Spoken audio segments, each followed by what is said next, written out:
जो cut off है वो जारी हो चुकी है। उसके बाद जो कंप्लीटली जो लेवल 1 की जो डॉक्यूमेंट वेरिफिकेशन प्रोसेस है वो भी खत्म हो चुकी है। अब जो लेवल 2 की प्रोसेसिंग है वो स्टार्ट हो चुकी है और शाला दर्पण के रजिस्ट्रेशन आपके प्रारंभ हो चुके थे। मैंने इसका जो आपको टेलीग्राम पर लिंक भी उपलब्ध करवाया और मैंने बहुत सारी जो इन्फॉर्मेटिव बातें थी, मैंने चेकलिस्ट है यहाँ पर और जो आपके घोषणा पत्र हैं, आपको 100 घोषणा पत्र, वो भी सारे मैंने लगातार कंटेंट उपलब्ध करवाए। लेकिन उसके बाद जो आपका कंफ्यूजन रह जाता है कि लेवल 2 की जो चेकलिस्ट हमें किस प्रकार से भरनी है। लेवल 1 की चेकलिस्ट का मैंने पहले ही प्रॉपर वीडियो बनाकर आपको इन्फॉर्मेशन दी, लेकिन लेवल 2 के लिए बहुत ज्यादा जो स्टूडेंट्स के कंफ्यूजन थे, तो मैं आज ये कंप्लीटली चेकलिस्ट भरकर आपके सामने लेकर आ चुका हूं, ताकि इसमें मैंने रेड पेन से जो मोस्ट इंपॉर्टेंट बातें वो भी मैंने सारे मेंशन किए और इसमें एक एक पॉइंट आपसे मैंने कंप्लीटली, वीडियो थोड़ा लंबा बनेगा लेकिन इसमें मैंने सारी चीजें चिते हुए जो डॉक्यूमेंट सेट्स हैं, कौन सा ओरिजिनल लगेगा, कहाँ डुप्लीकेट लगाना है, किस प्रकार से डॉक्यूमेंट सेट बनाने, वो सारी इंफॉर्मेशन मैंने इस वीडियो में कंप्लीटली आपसे मैं शेयर करने वाला हूं। नमस्कार दोस्तों, एजुकेशन जॉब हेल्पलाइन की एक और हेल्पफुल और लेटेस्ट इंफॉर्मेशन वीडियो में आप सभी का स्वागत है। मैं आपका दोस्त चैनल होस्ट मणिपाल सिंह राणावत। तो साथियों, this video is sponsored by Rajasthan सुजेस, जो आजाद पब्लिकेशन की तरफ से जो आती है, अजमेर पब्लिकेशन की राजस्थान सुजेस बुक है,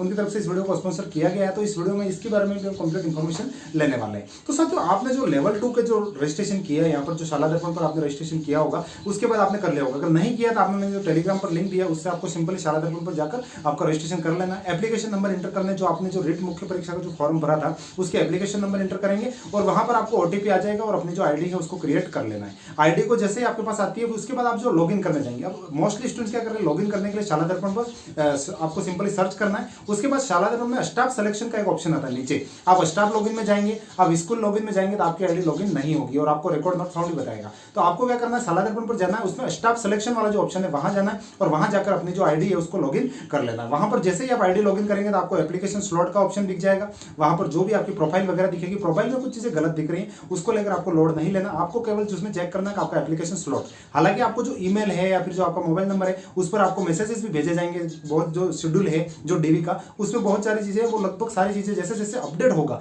जैसे आपके ऊपर मैसेज आएगा डिस्ट्रिक्ट की तरफ से अपडेट कर लिया जाएगा, तो वहां पर आपको जो एप्लीकेशन स्लॉट है उसका आवंटन कर दिया जाएगा। आपको मॉर्निंग, इवनिंग और इस डेट को इस जिला मुख्यालय पर आपको विद डॉक्यूमेंट सारे लेकर जाना है। तो ये तो होगी बेसिक सी बात। उसके बाद जो डॉक्यूमेंट्स कैसे तैयार करने, वो सारी जो बातें हैं वो चेकलिस्ट के साथ मैंने जो वीडियो बनाए, उधर चलते हैं वहां बैक कैमरा वीडियो में और वहां जाकर आप बैक टू बैक सारे इश्यूज को क्लियर कर लेते हैं। चेकलिस्ट भरने को लेकर आप सभी के मुझे बहुत ज़्यादा कन्फ्यूजन देखने को मिल रहे थे। तो ये जो लेवल 2 की जो चेकलिस्ट है उसमें कुछ जो बदलाव किए गए, उसमें कंप्लीट इन्फॉर्मेशन देने वाला हूं आपको। चेकलिस्ट कैसे भरनी है, डॉक्यूमेंट्स के सेट कैसे तैयार करने, कहाँ फोटोकॉपी लगेगी, कहाँ ओरिजिनल डॉक्यूमेंट्स लगेंगे, सारी मैंने बातें इसमें स्पेशली मेंशन की और मैं 1 बाय 1 जितने भी जो पॉइंट्स है इसमें, जितने भी कंप्लीट इश्यूज है वो सारे मैं क्लियर करने वाला हूँ। तो साथियों, यहाँ पर आप जैसे देख पा रहे होंगे, सबसे पहले आपका जो सिंपल कॉलम है लेवल देती है सामान्य विशेष शिक्षा, आप इसी वे में भर पाएंगे। दस्तावेज सत्यापन का जिला आपका लिख देंगे, आपके अपने रोल नंबर लिखेंगे, आपका सब्जेक्ट, आपके आधार कार्ड नंबर, आपकी कैटेगरी, माता का नाम, आपके जो माध्यम है वो लिखेंगे। इंग्लिश हिंदी के अलावा जो अदर है तो आपको यहाँ पर इसकी एंट्री कर लेनी है। उसके बाद अगर जो बेसिक्स में अगर मैं बात करूँ डॉक्यूमेंट सेट्स को बनाकर लेकर, तो यहाँ पर स्पेशली जो निर्देश हैं जो विभाग की तरफ से कि आपको कंप्लीट डॉक्यूमेंट के 2 सेट तैयार करने होंगे। कितने सेट तैयार करेंगे आप, डॉक्यूमेंट्स के 2 सेट तैयार करने होंगे और उसमें जो चेकलिस्ट लगानी है, ये जो चेकलिस्ट है आपको जो मैंने टेलीग्राम पर भी उपलब्ध करवा रखी है। तो इस चेकलिस्ट को क्या करना है आपको यहाँ पर, तो मतलब यहाँ जो लास्ट पेज है या जो टिप्पणी तक है, अभी जाकर की जो मतलब जो दस्तावेज सत्यापन जांच दल की टिप्पणी वाला जो ऑप्शन है वहां तक के ये कंप्लीट आप कितने पेज निकालेंगे, 1 2 3 4 और ये 5 पेज। इन 5 पेजों को आप 2 कॉपी प्रिंट निकालेंगे और दोनों कॉपी को इस प्रकार से ये ओरिजिनल पेन से भर के तैयार करना है। ऐसा नहीं होगा आप एक कॉपी भर रहे हैं फिर एक उसकी फोटोकॉपी लगा रहे हैं, नहीं, आपको दोनों कॉपी कोरी कॉपी निकाल लेनी है बिल्कुल सादे A4 साइज पेपर पर, और उसके बाद उन पर ये बिल्कुल जिसमें ये जैसे पेन से लिख के भरा हुआ सारा, उसी प्रकार से आपको सारी दोनों कॉपियां तैयार करनी होगी। चेकलिस्ट आपको दोनों मूल लगानी है और जो चेकलिस्ट है वो सबसे ऊपर रहेगी। डॉक्यूमेंट्स का जो आपका सेट बन रहा है चेकलिस्ट दोनों में मूल रहेगी। उसके बाद आपके सभी जो ओरिजिनल डॉक्यूमेंट जितने भी हैं, जो मैं ये क्रम बताने वाला हूँ आपको अभी, इसमें सारी हम 1 बाय 1 इश्यूज में सारे बात करने वाले हैं। तो आपको जो अपने जो क्रम जो डॉक्यूमेंट्स लगा रहे हैं आपको उसी क्रम में लगाने और आपको ओरिजिनल डॉक्यूमेंट्स भी इसी क्रम में वहां पर आपको 1 बाय 1 शो अप करने होंगे। तो जो वेरिफिकेशन की टीम रहेगी उनको काफ़ी सपोर्टिव रहेगा और आपका जो काम है वेरिफिकेशन का मुश्किल से 10 से 15 मिनट में सारी चीज़ें फिनिश हो जाएंगी। आपको इधर उधर भागना भी नहीं पड़ेगा और सारी चीज़ें इजी वे में क्लियर हो जाएंगी। अब अपन लेते हैं आगे, मैं बैक टू बैक सारी पॉइंट्स लेते हैं। सबसे पहला पॉइंट आता है ऑनलाइन आवेदन की प्रति। ऑनलाइन आवेदन वो वाला जो आपने रिट मेंस मुख्य परीक्षा के लिए जो फॉर्म भरा था, अगर आपके पास प्रिंट है तो अच्छी बात है, नहीं है तो आप अपने SSO ID को लॉगिन कीजिए, वहाँ पर माई एप्लीकेशन में जाकर आपको उसका प्रिंट मिल जाएगा। ऑनलाइन आवेदन की जो प्रिंट है उसकी जितने भी 3 कॉपी 2 कॉपी जो भी निकलती हैं उसको दोनों कॉपी को इसको प्रिंट मार लीजिए। उसके हर पेज पर 100 प्रमाणित साइन करने, मतलब जो फॉर्म की प्रिंट निकाली उसके नीचे आपको सेल्फ अटेस्टेड सिग्नेचर हर पेज के नीचे कर लेने हैं। तो सबसे पहले चेकलिस्ट लग जाएगी, चेकलिस्ट के बाद आपका जो ऑनलाइन आवेदन आपने भरा था वो लग जाएगा। उसके बाद भरेगा विस्तृत आवेदन की प्रति।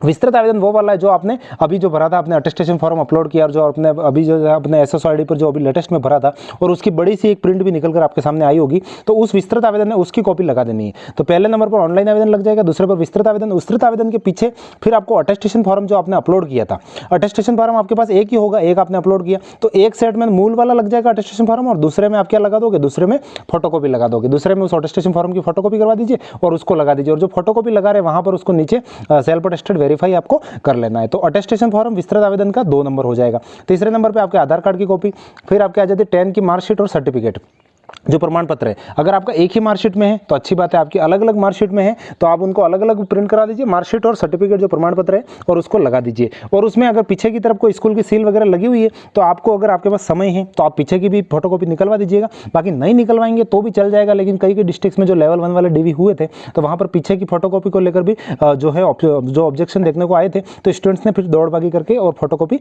करवाई थी। 10 की मार्कशीट हो गई, उसका सर्टिफिकेट हो गया, 12 की मार्कशीट हो गई, उसका सर्टिफिकेट हो गया।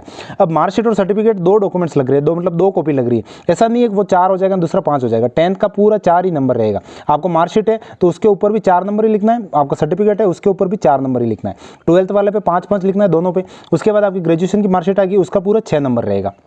उसके बाद आपको स्नातक के जो पूर्णांक प्राप्तांक प्रतिशत हैं वो लगाने हैं, तीनों मार्कशीट लगेगी, फिर उसकी डिग्री लगानी है आपको। उसके बाद स्नातक परीक्षा में जो ऐच्छिक विषय हैं वो सारे लगाने। अब आपके ग्रेजुएशन में इन सभी में 6 नंबर ही रहेगा, क्योंकि ये इस डॉक्यूमेंट जो आपने डिटेल भरी है इसकी सत्यापन कहाँ से करेगा, वो 6 नंबर डॉक्यूमेंट में जाएगा और उस मार्कशीट को देख लेगा और उसका सत्यापन कर लेगा। और यहाँ पर आपको इस लिस्ट में आपको इधर वाला जो है मूल दस्तावेज से मिलान वाला वो जो सत्यापन दल होगा वो करेगा, यहाँ पर लघु हस्ताक्षर वो करेंगे। आपको केवल मैंने जो चीज़ें भर रखी है उसी को भरना है। ये लाल सही से मैंने आपके समझने के लिए लिखा है, ये सारी चीज़ें आपको नहीं लिखना है। आपको जो लिखना है समझना है वो आप इतना तो इजी वे में समझ पा रहे होंगे, तो ये सारी चीजें आप कर लेंगे। उसके किसी भी भर्ती परीक्षा में करंट जीके का एक बेहद महत्वपूर्ण पार्ट होता है, और उस करंट जीके में भी जो वर्तमान सरकार होती है उसकी क्या नीतियां हैं और उसके जो क्या क्या सारी प्लानिंग है, कितनी योजनाएं हैं, वो सारी जो अपडेट्स होती है गवर्नमेंट की अपडेट्स, वो आपको राजस्थान सरकार की तरफ से जो सूजिस पत्रिका आती है उसमें देखने को मिल जाती है। तो हर बार जो सूजिस पत्रिका आती है उसको पढ़ पाना और उसको जो है डाटा को संकलन कर पाना, ये कहीं ना कहीं जो अभ्यर्थी होता है जो पढ़ने वाले उसके टाइम मैनेजमेंट के हिसाब से देखा जाए तो बहुत ज्यादा समय जाया होता है। तो आपको यहाँ पर जो अजय मेरू पब्लिकेशन की तरफ से जो राजस्थान सूजिस त्रैमासिक प्रश्नावली जो है उपलब्ध करवाई गई है, इसका पहला अंक पहले जारी हुआ था,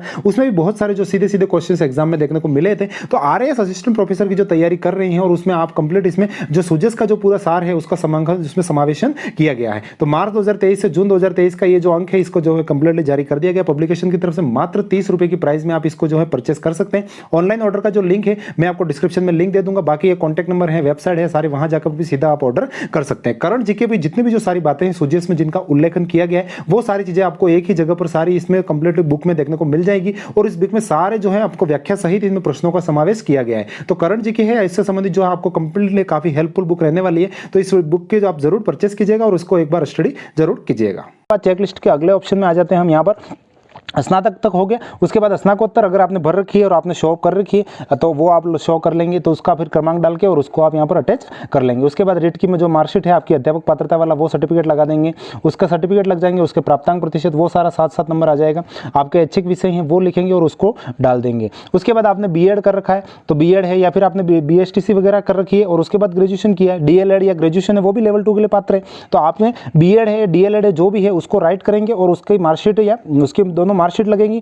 DLED है तो दोनों मार्कशीट है, उसके बाद आपकी जो डिप्लोमा सर्टिफिकेट है वो भी लगाना पड़ेगा। B.Ed है तो दोनों मार्कशीट प्लस आपका B.Ed की डिग्री है वो आपको मार्कशीट प्लस डिग्री या डिप्लोमा जो भी है आपको साथ में अटैच करना है। तो इसके बाद प्रशैक्षिक योग्यता में प्रवेश स्थिति, जो आपने कॉलेज में एडमिशन लिया उसका एक लेटर मिलता है कॉलेज की तरफ से, उसमें काउंसलिंग स्लिप हो या फिर जो भी हो कॉलेज की सील लगी हुई है वो प्रूफ होना चाहिए, तो उसकी कॉपी लगानी है दोनों में। आप इसमें दोनों में मूल लगाने की आवश्यकता नहीं है, मूल अपने पास रखिएगा, वो मिलान कर लेंगे। तो जो जो चीज़ें आप पे लागू है आप इस प्रकार से भरते जाएंगे। मूल निवास आप सभी को लगाना है, EWS आपको जैसे लगाना ही है, और जैसे आप मान लो 19 जनवरी 2023 के बाद का अगर है तो शपथ पत्र लगेगा। मतलब जो आवेदन की जो लास्ट तारीख थी 19 जनवरी 2023 थी, तो उसके बाद अगर आपने कागज तैयार किया तो उसका जो मैं एक शपथ पत्र जो है वो मैं आपको उपलब्ध करवा दूंगा। तो उसको फिर क्या करना होगा, उसको स्टैम्प पे तैयार करके लगाना होगा। मैं उस अवधि में उस कैटेगरी में था तो इसलिए मैं इसमें शामिल, मुझे इसमें गिना जाए। और अगर आपकी EWS प्रमाण पत्र की अवधि निकल चुकी है, क्योंकि EWS प्रमाण पत्र एक ही फाइनेंशियल ईयर में होता है, तो जिस भी फाइनेंशियल ईयर बना है उसकी अगली 31 मार्च आती है, उसमें वो एक्सपायर हो जाता है। तो आपकी अगर अवधि निकल चुकी है उसकी, तो उसका नियमानुसार वैधता है तो शपथ पत्र वो भी आपको इसमें संलग्न करना होगा। मैंने जो ये EWS वाले जो शपथ पत्र है वो भी मैंने इसमें अटैच कर रखे हैं। जैसे मैंने आपके अभी एक चर्चा हुई थी अपना ये वाला जो कि आपका जो ईडब्ल्यूएस की जो अवधि निकल चुकी है उसका, तो अवधि निकल चुकी है उसका ये जो है आपका इस प्रकार से ये जो ईडब्ल्यूएस का शपथ पत्र है ये लगने वाला है। इसमें आप जो ईडब्ल्यूएस के जो शपथ पत्र है इसको आपको क्या करना होगा, स्टाम्प पे पूरा प्रिंट करवा दोगा। सिंपली आप नोटरी वाले के पास जाइए, वो सारी चीज़ें करके आपको निकाल के दे देगा, और जो ईडब्ल्यूएस लग रहा है उसी के साथ इसको लगा देना। अगर आपका सर्टिफिकेट एक्सपायर हो रहा है और नया नहीं बना हुआ है तो आप ये लगा सकते हैं। इसी प्रकार ओबीसी का भी एक फॉर्मेट है, वो भी मैं आपको उपलब्ध करवा दूंगा, तो उसको आप लगा सकते हैं। उसके बाद अगर ओबीसी ईडब्ल्यूएस आपने जो आपका कास्ट सर्टिफिकेट वगैरह अगर आपने अंतिम तिथि के पश्चात के बना रखें तो फिर आपको ये शपथ पत्र लगाना होगा और उसको स्टाम्प नोटरी अटेस्टेड कराकर फिर उसको संलग्न करना होगा। इसके संलग्न का आगे क्रमांक 22 नंबर आने वाला है, वो मैं आपको आगे बताने वाला हूं। तो ये सारी बातें आप इजी वे में अच्छे से समझ पा रहे होंगे। कास्ट सर्टिफिकेट ईडब्ल्यूएस को लगाना नहीं है, बाकी जितने भी जो कैटेगरीज हैं अन्य पिछड़ा वर्ग इन सभी को लगाना है, तो वो आप यहाँ पर अटैच करेंगे, उसका क्रमांक यहाँ पर फिल कर देंगे। उसके बाद अगला जो कॉलम आ जाता है हमारा कि आरक्षित वर्ग के अभ्यर्थियों के अंतिम तिथि के पश्चात वाला। तो जो मैंने आपको कहा अंतिम तिथि के पश्चात वाला जो 22 नंबर पे आएगा, अगर आपका सर्टिफिकेट जो है 19 जनवरी 2023 के बाद का बना हुआ, जो आपका कैटेगरी सर्टिफिकेट हो गया या फिर जो भी आप मान लीजिए 19 जनवरी 2023 के बाद अगर आपने बनाया है आवेदन की लास्ट तिथि के पश्चात का, तो आपको ये शपथ पत्र 100% यहाँ पर ये 22 नंबर जो कॉलम यहाँ पर लग रहा है उसमें आपको ये संलग्न उसमें करना ही होगा और वो आपको अटैच करना होगा। अगर अंतिम तिथि के पश्चात का अगर हो रहा है तो वो आपको अटैच करना होगा, नहीं हो रहा है तो आपको अटैच नहीं करना है। तो ये सारी चीज़ें हो जाती है। उसके बाद आपका घोषणा पत्र हो गया कि मूल निवासी जो है उसका घोषणा पत्र हो गया, तो सभी स्व घोषणा पत्र दोनों सेट में मूल ही लगानी है। अब घोषणा पत्र की मैं आगे आपको इंफॉर्मेशन देने वाला हूं, लेकिन आपको जो दोनों सेट में घोषणा पत्र लग रहे हैं, एक में भर रहे हैं फिर दूसरे में उसकी फोटोकॉपी लगा रहे हैं, ऐसा नहीं करना। दोनों खाली प्रिंट इसकी फोटोकॉपी निकाल लीजिए। घोषणा पत्र भी मैंने यहाँ पर आपको कंप्लीट साथ में लेकर ही आया हूँ मैं। जैसे आपका ये 12 नंबर घोषणा पत्र है, अगर आप मान लो एक वाला घोषणा पत्र ही लगा रहे हैं सब में, सपोज कई स्टूडेंट्स ऐसे भी होते हैं, आप जैसे चाहें अलग अलग डिस्ट्रिक्ट में अलग अलग बातें, लेवल 1 में भी सभी जगह अलग देखने को मिली। आप जहां डॉक्यूमेंट वेरिफिकेशन कराने जा रहे हैं, जो उनकी डिमांड है उसी अकॉर्डिंग आप कर सकते हैं। ये जैसे लेवल 1 पेज वाला स्वघोषणा पत्र है, तो 1 पेज वाला स्वघोषणा पत्र अगर आप तैयार करते हैं तो आप इस प्रकार से इसको पूरा कंप्लीट तैयार कर सकते हैं, अपने हस्ताक्षर वगैरह फिल कर सकते हैं और इसको क्रमांक 12 दे सकते हैं। और बाकी जितने भी स्वघोषणा पत्र के क्रमांक आएंगे उसमें सभी में 12-12 आप उसमें लिख पाएंगे। अगर आप अलग अलग वाला करते हैं, मेरे हिसाब से मेरा सजेशन यही रहेगा, क्योंकि सबके कॉलम अलग अलग है। एक का कॉलम यहाँ आ रहा है, एक का फिर नीचे आएगा, संतान संबंधी का यहाँ पर आ गया, तो उसमें क्या होगा, इसमें अलग अलग अगर आपका होंगे कॉलम तो अच्छा रहेगा। तो ये जैसे ये खाली फॉर्मेट है, मैंने टेलीग्राम पर सारी पीडीएफ आपको उपलब्ध करवा रखी है। तो इसको क्या करोगे, आप सिंपली प्रिंट करवा लोगे, उसमें फिर आपको पेन से भर लेना है और उसकी कॉपी बना के इसमें कर लेना है। मतलब 2 कॉपी खाली निकालोगे और दोनों में ओरिजिनल अपने पेन से भर कर ही और उसको लगाना है। मतलब 100 घोषणा पत्र आप उनकी फोटोकॉपियां नहीं लगाएंगे। जैसे मूल निवासी वाला हो गया, उसके बाद संतान संबंधी जो 13 नंबर पर आ रहा है, अगर आप विवाहित है तो अपने संतानों की संख्या भी लिखेंगे, अगर आप अविवाहित है तो ये वाला घोषणा पत्र लगेगा। ये सारे घोषणा पत्र मैंने अपने टेलीग्राम एजुकेशन जॉब हेल्पलाइन जो चैनल है वहाँ पर मैंने उपलब्ध करवा रखे हैं, वहाँ से आप देख लीजिएगा। उसको लेकर आपको टेंशन नहीं लेनी, लेकिन दोनों में मूल ही लगाना है। उस प्रकार से ये सारे जो डॉक्यूमेंट्स आपके लग जाएंगे। जो नहीं है उसको लागू नहीं लिखो, और जो लागू है उसके ऊपर आप हाँ लिख के और उसको सेल्फ वेरीफाई आप इसको करेंगे। उसके बाद आप जैसे यहाँ पर देख पा रहे होंगे जो कंप्लीट इसमें सारी इंफॉर्मेशन आ चुकी है, सारे स्व घोषणा पत्र आ गए। आप अलग अलग क्रमांक के वो डाल दिए, अगर एक ही डाल रहे तो एक ही क्रमांक आ जाएगा। अंतिम चरित्र का जो प्रमाण पत्र है, अंतिम संस्था वाला जो चरित्र प्रमाण पत्र है, उसकी आपको हस्ताक्षरित फोटोकॉपी लगानी है। आपने जो लास्ट कॉलेज से जो भी आपने तैयार किया है अपना चरित्र प्रमाण पत्र, उसकी दोनों में फोटोकॉपी लग जाएगी। जो राजपत्रित अधिकारी वाले हैं, 2 चरित्र जो आपने तैयार किए, एक में तो मूल लगा देने और दूसरे में उसकी फोटोकॉपियां लग जाएगी और सभी का क्रमांक 17 नंबर ही रहेगा। तो इस प्रकार से ये पूरा आप जो अपना जो है चेकलिस्ट है उसको अच्छे से भरेंगे और ये सारी चीज़ें भर के और कंप्लीट यहाँ तक आपको ये डिटेल जो आपका यहाँ पर जो नाम वगैरह जो भरने हैं उसको भर देंगे। इसको पूरा खाली छोड़ देना है। वो जो सत्यापन दल जो होगी टिप्पणी करेगी, वो सारी चीज़ें यहीं पर वो सारी टिप्पणी करेंगे। ये सारे कॉलम उन्हीं को फिल करने हैं, उसमें आपको लोड नहीं लेना है। तो जैसे मैंने आपको बता दिया, पहले तो चेकलिस्ट आ जाएगी, 2 चेकलिस्ट लगा देनी है। फिर आपका ये ऑनलाइन फॉर्म है वो आ जाएगा, जैसे आपके इसके ऊपर 1 नंबर लिखा हुआ। फिर आपका विस्तृत आवेदन है वो आ जाएगा, जैसे आप यहाँ पर देख पा रहे हैं 2 नंबर यहाँ पर लगा हुआ है। विस्तृत आवेदन के साथ ही आपको अटेस्टेशन फॉर्म है उसको अटैच कर देना है, और उसके साथ ही फिर आपके जो और डॉक्यूमेंट्स हैं, आधार कार्ड आ गया, जो आपकी मार्कशीट आ गई, इसी क्रम में, क्रम ये मतलब इसका मतलब ये है कि आपको इसी क्रम में सारे डॉक्यूमेंट्स हैं उनको तैयार करना है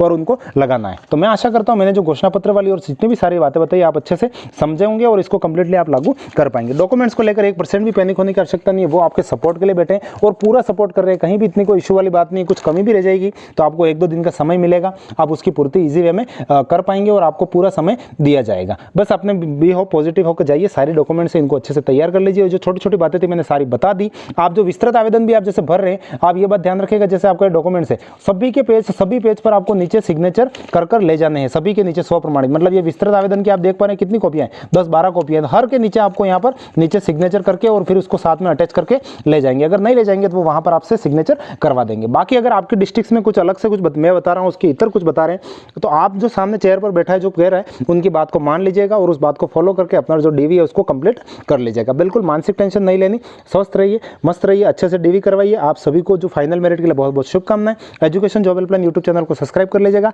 टेलीग्राम चैनल को ज्वाइन कर लीजिएगा, क्योंकि हेल्पफुल कंटेंट तो मैं हमेशा अवेलेबल करवाता ही हूँ।